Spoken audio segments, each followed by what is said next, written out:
The Shroud of Turin is one of the most researched and studied relics in church history, and profoundly impacts many who encounter its mystery. As a person of faith, looking at it through the eyes of faith, I don't think it can help but touch your heart. Something that we can look on not only to bolster our faith in those moments of weakness, but also to deepen our faith and our appreciation, our intimacy with Christ. Join Fiat Ministry Network and Patchwork Heart Ministry as they examine the science of the shroud through the lens of faith. Really interesting scientific information that we didn't know about, like the pollen from all the different regions of the world. As the shroud traveled around, it picked that up. Some of the mites, things like that was really interesting to me. I mean, this made you really want to believe it a lot more. It's impressive. Like, humanly, I don't think that is another level of love. It's not I'm gonna see people like, oh, I love you, I'll give you a chocolate. No. I'm giving you more than my life. I'm giving you my suffering. Asking both experts and disciples, who do you say I am? As far as who the man of the shroud is, I, as a person of faith and kind of reviewing the evidence there, it seems that a convincing argument can be made that it's Jesus of Nazareth. Visit patchworkheart.org/shroud to learn more and get exclusive behind-the-scenes updates for your support.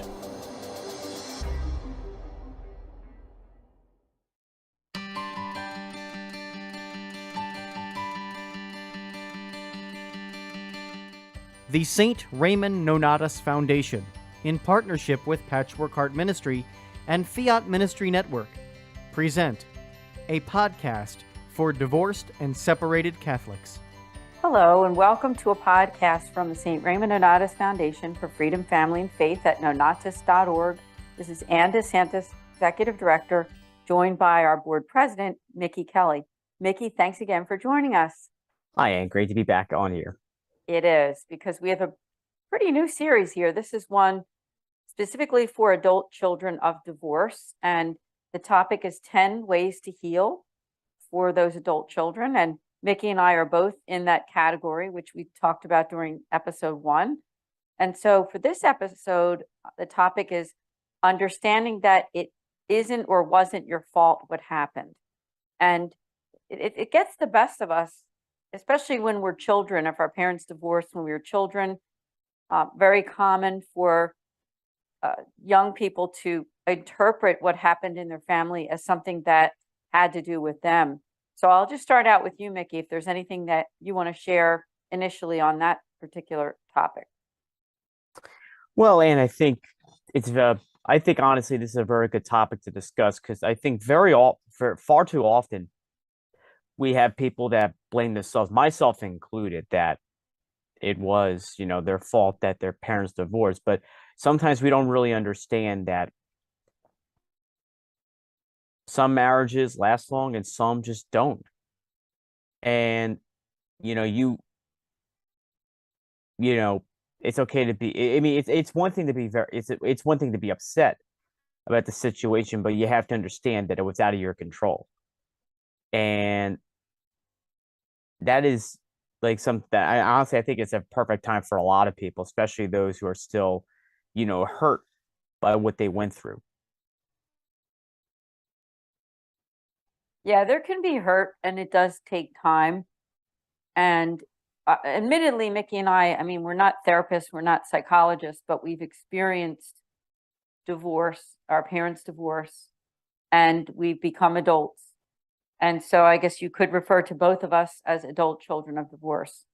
And that's who this podcast is for. Although I'm sure we are getting listeners that are not maybe necessarily adult children of divorce, maybe affected by divorce in some way or in need of healing. So this podcast is for you, whether or not you're that person or not, because we're going to talk about healing and about ways to grow in faith after a traumatic event such as a divorce or separation.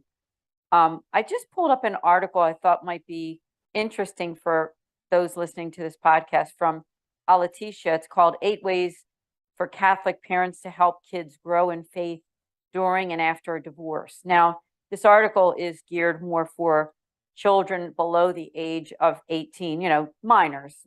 But I think some of the things in this article are actually very good for anyone, because when your family is affected by the trauma of a separation or divorce, one thing you want to do is hold on to your faith, obviously. And this article is giving some tips from actually a friend of our foundation, Lynn Casella-Kapuscinski, who has done a lot of research and has her own nonprofit helping children affected by divorce. And I'm just going to read through the first few and then maybe we can discuss.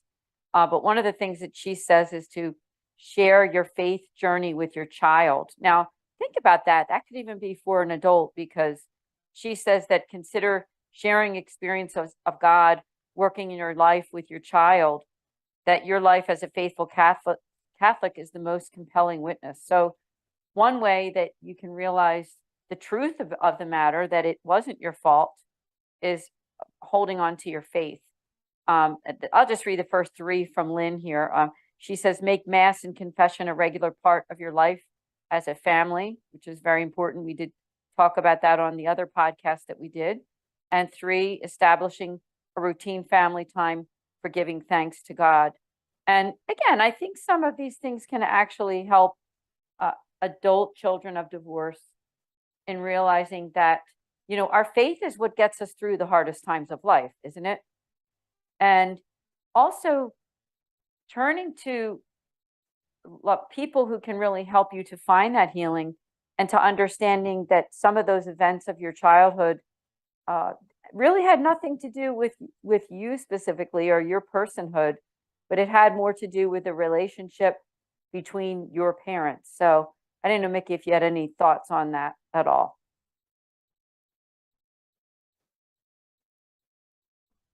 Well, and I think Lynn brings up some excellent points. And let's face it, I mean, honestly, family's important. And I think that the point where she makes that you have to share your faith journey, I mean, let's face it, I think that's an effective way to evangelize to others. I mean, how often do we hear from some of the well-known names of the church, whether they're cradle Catholics, they fell away for a while, then they went back, some that had a profound conversion from, say, one of the Steubenville events, wherever the case is, every faithful Catholic has a faith journey and a faith story to share. And it's only a matter of time until they can inspire others to consider taking up the gauntlet of faith, to share that with others. Evangelization, and I think we were kind of reminded about that from St. Paul in a couple of times in his letters, that we are one in particular is when we are ambassadors of Christ, as he reminds us in his letter to the Church of Corinth. And we as ambassadors, we have to share the story of who we are, because without that, our faith has no meaning, and others will not know what we have came to know and love. Yeah, there's so much wisdom there, and your wisdom is coming from, obviously, from your own experience and also from your faith. Because one thing I think that you and I both have in common as adult children of divorce is that we have turned to our faith for healing, and healing is a process. And even this topic of the podcast today, which is realizing that it isn't and wasn't your fault, as simple as that sounds for some, it is something that takes time, because you can say, and we can say, hey, I knew that wasn't my fault, but there might be some piece of your spirit, your soul, that still hasn't really accepted that 100%, that God loves you. And no matter what happened between your family, is that you are infinitely loved by God, and he wishes your healing. And for me, I mean, a simple definition, in my opinion, of healing is that despite the reality of sin, that we are able to move on in faith hope, and love of God and of others. So we realize that we live in a world that is affected by sin, both of other people and of ourselves, but we can still move on in faith no matter what. I wanted to refer back, if I could, to the article that I was just telling everyone about here from alatisha.org.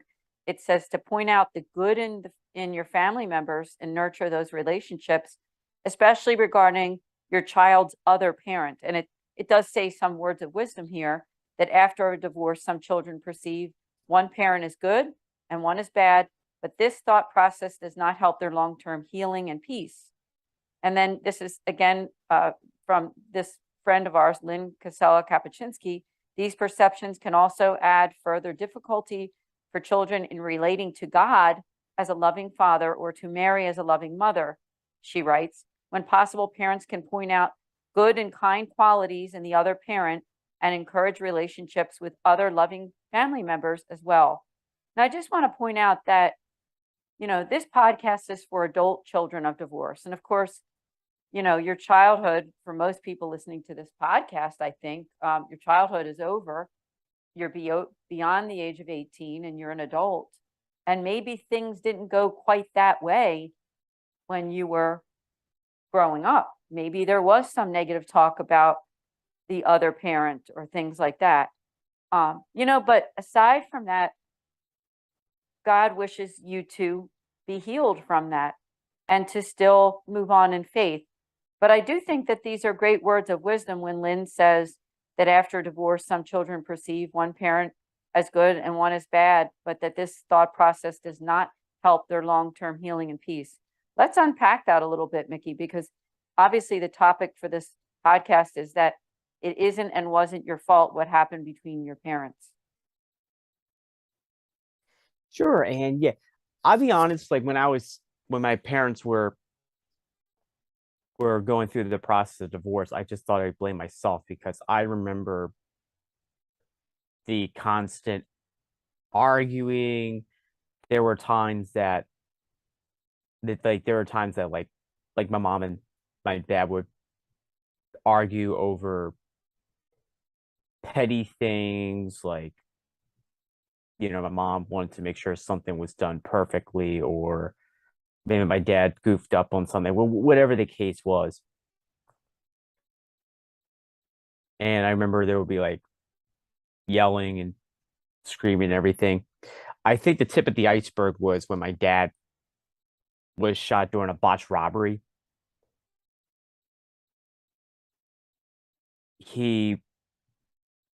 My grandma was saying something about that he loved this other woman, and my grandma said that in front of my mom, and my mom was really deep down she was heartbroken, and she thought of leaving right then and there, but she knew that she had a husband that needed someone to be with him, to help with the recovery and all that. Then life went on, for a while, and still these things happen. But fast forward to summer like June 2000, my mom and my dad were talking, and then she called me and my siblings to the table when we got home, and she said that their dad's leaving the house. And I remember just seeing my dad. Well, first off, he was very upset. Secondly, he threw down a couple trash bags and things like that.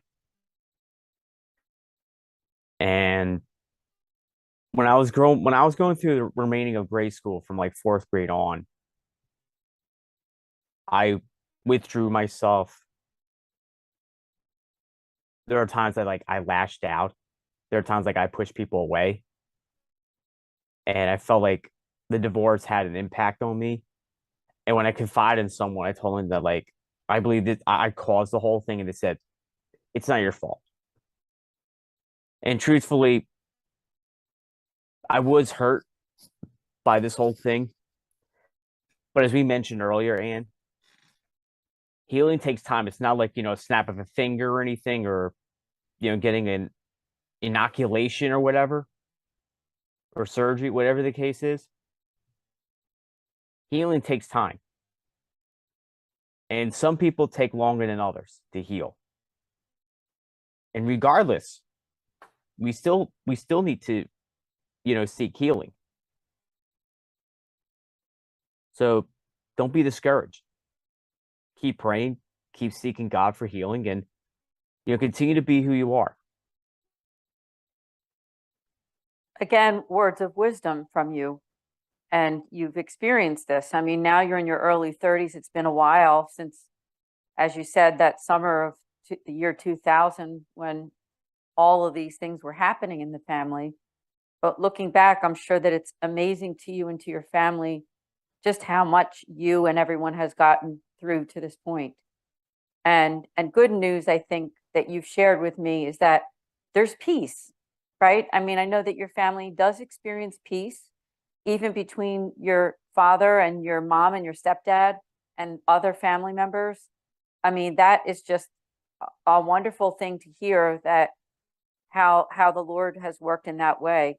And I want to encourage the people who are listening to this podcast too, who saw the title that, it isn't your fault, and wanting to get some kind of consolation from that.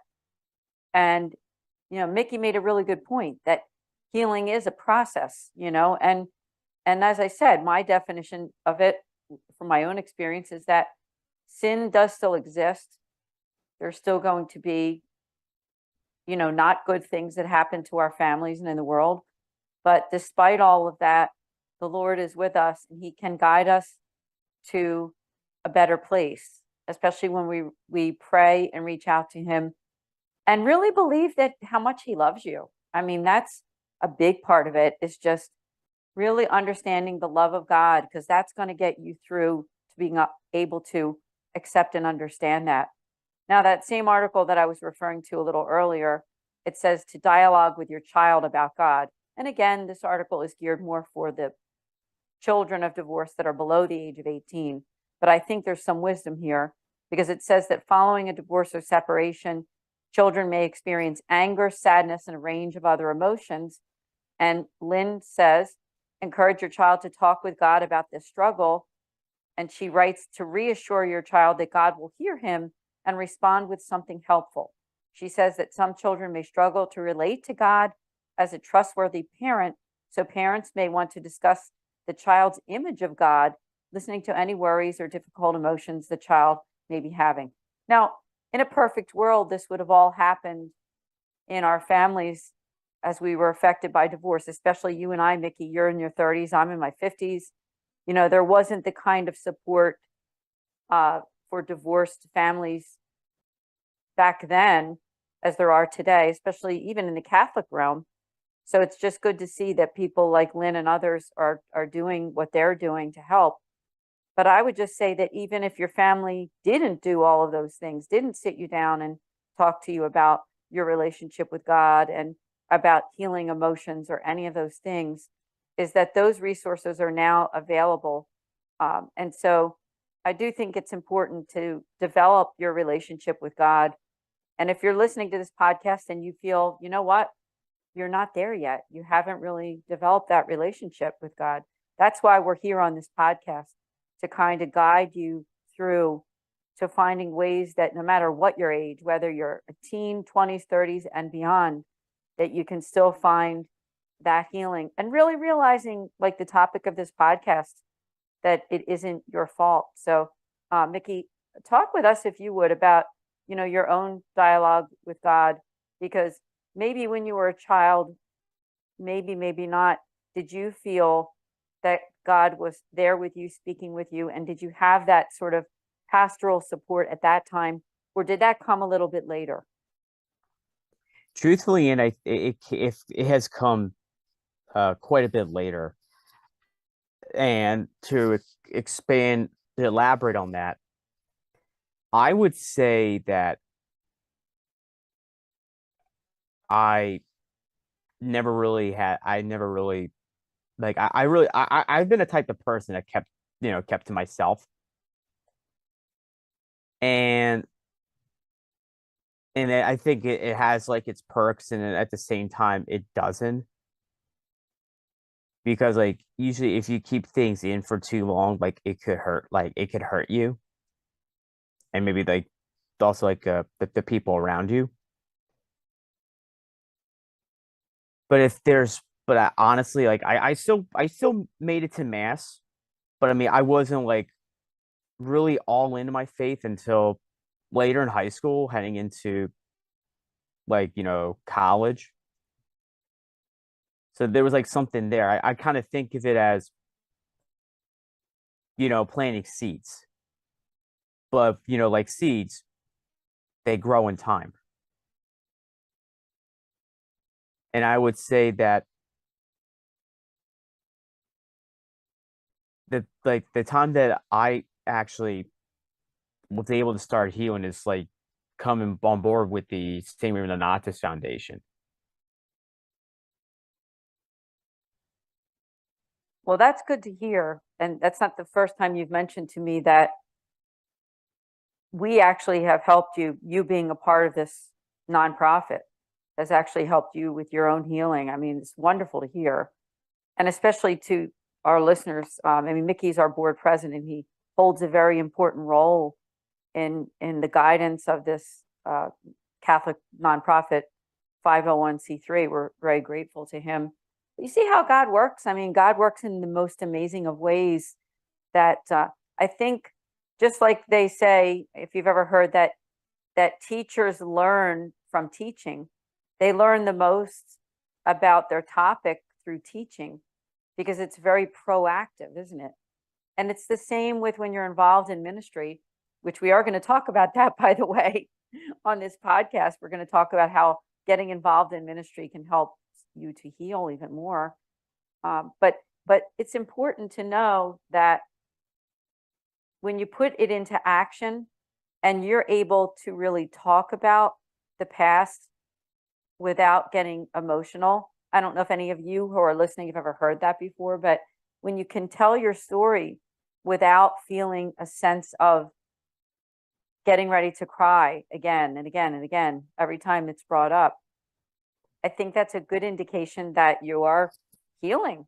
You're really healing from what happened.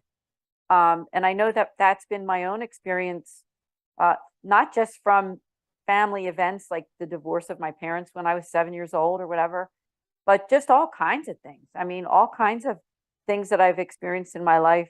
When I'm able to talk about it now in more of a bird's eye view, kind of a like a past event, but that I've gotten over, it has brought some healing to my own life. Just to go back to that article again, the other 6, 7, and 8 of her points are to do a giving it to God activity. She says with your child, which of course this article is geared for those under 18. 7 is to help your child learn about free will, which is very important too. But I thought number 8 really is also for the adult child of divorce, where Lynn explains that trials show us how much we need God. She says we need God's help in every part of our lives, and trials like divorce emphasize this fact. But thankfully, she says the church and her sacraments are there to give us the support we need on our journey to holiness. Parents might talk to children about leaning on God during this difficult time, remembering that his loving aid is always available for us if we just ask. I mean, isn't that true also for no matter what age? I mean, she's talking about teaching kids that parents went through a divorce. Obviously, they're minors, right? But these are things that we as adults can look at and say, we need to know that through trials, how much we need God. Let's talk about that. Yes, and let's face it, no matter what trial we go through, even we are reminded in St. Paul's letter to Thessalonians, in all circumstances give thanks. He goes on to say, pray without ceasing. And there are times that we're reminded in Psalms and other parts of Scripture that we must pray to God in times of sorrow, woe, and even trial. I always remember that, of course, when I attend a mass in the traditional Latin rite, particularly on a Marian feast, the homilist would remind us time and time again that we must correlate how the Blessed Mother loves the relationship between her and Jesus just as much as we correlate the relationship she has with us in our own lives. And there will be times that I always like one of my favorite verses of Hail Holy Queen. I know like we probably don't get to really sing it that much, is our hope in sorrow and woe. And let's face it, there will be times that, and let's face it, no one's gonna have no one's gonna have a perfect life. If your life is perfect, guess what? It's boring. It's good to have some curveballs thrown at you. But at the same time, the question is, how do you overcome those curveballs? Particularly that of when you go through a divorce, whether as a spouse directly or as a child. And we should never take that for granted at all. Yes, thank you also for the reference to the Hail Holy Queen. And I do love it when it's sung that way. And you're right. She's with us through the tough times, the woes, right? The challenges, the sadness, the depressions, the disappointments of life. And for those who are listening to this podcast, and if you are still kind of in that time of healing after your parents' divorce, no matter what age you are, because those effects sometimes can last for a long time. Because if there's unforgiveness in your family that has never really been healed, or if the siblings in your family are like siding with one parent or the other, or, kind of blacklisting one sibling because they still talk to or have somewhat of a relationship with a father or parent, step parent, whoever it is. I mean, there has to be some kind of peace there, right? And we can't force peace. We can't force any kind of perfection in relationships, but we can live our own lives and realize that, as the topic of the podcast says, that it isn't your fault and it wasn't your fault. The relationship between your parents and what happened with their marriage. So it is kind of like realizing that it is your life now, and you're stepping forward into your own life, and you don't have to be affected by that divorce anymore, even if there's still some not good things that are happening even in the present life. I know for me on a personal level that those resources weren't available for my family. The positive resources that are available now, both inside the Catholic Church and just in general for families affected by divorce.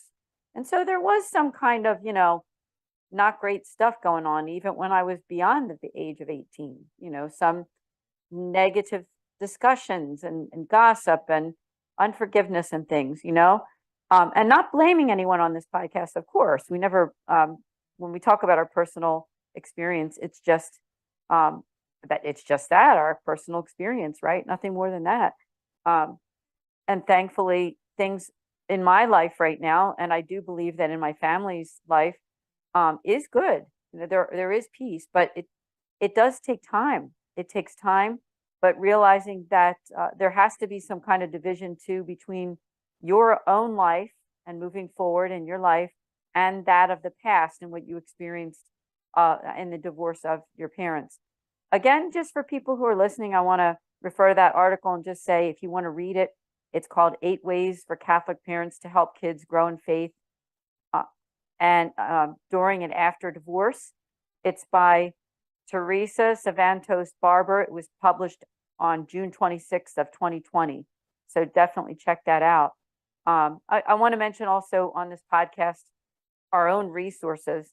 Remember that you can have a free pastoral consultation with a Mercedarian friar, where they will offer the care, the prayer, and the guidance of the teachings of the Catholic Church.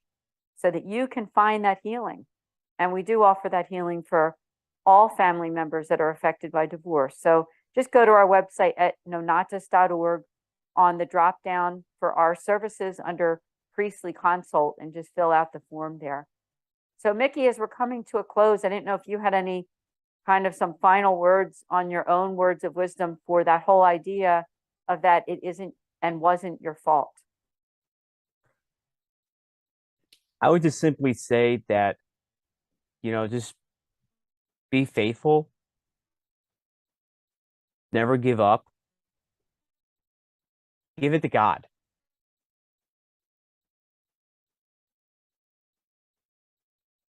Yes, absolutely. Give it to God. And I also, before we end, I wanted to mention a couple other nonprofits that will be very helpful to those affected by divorce and separation, especially the children, the adult children. One is called restoredministry.com. The founder's name is Joey Pontarelli. We've actually interviewed him on our own YouTube channel at Philly Nonnatus on YouTube. So definitely subscribe to his ministry by going to restoredministry.com. There is another nonprofit that you'd like to look into, I believe, called lifegivingwounds.org. And their mission is to give voice to the pain of adult children of divorce and separation and to bring God's healing to them through peer-based ministry. Again, lifegivingwounds.org. And they're both friends of ours. And I mentioned in the article that I was reading, Lynn Kapuscinski. And I would say, please do look up Lynn. And as we speak right now, I'm looking up her website so I can share it with all of you. It's faithjourneys.org. And if you go to that website there, Lynn helps children of divorce and families to find healing. And she is also a Catholic author that's written the book called Divorced Catholic's Guide to Parenting. And she is a Catholic author, speaker, and a licensed clinical professional counselor and pastoral counselor. Again, Mickey, thank you so much for being here on this podcast. And thank you for having me. And we'll see all of you next month here for our podcast for adult children of divorce. We'll be on episode 3. We come out the last Thursday of every month at 8 p.m., but we're always on demand. Make sure that you subscribe to our YouTube channel at Philly Nonnatus. God bless everyone. See you then. Thank you for listening to this podcast. For more information about the St. Raymond Nonnatus Foundation, visit nonnatus.org or email director.srnf@gmail.com. Today, many students go to college with numerous questions about their faith, yearning to know if the seed planted in them as a child is both true and practical.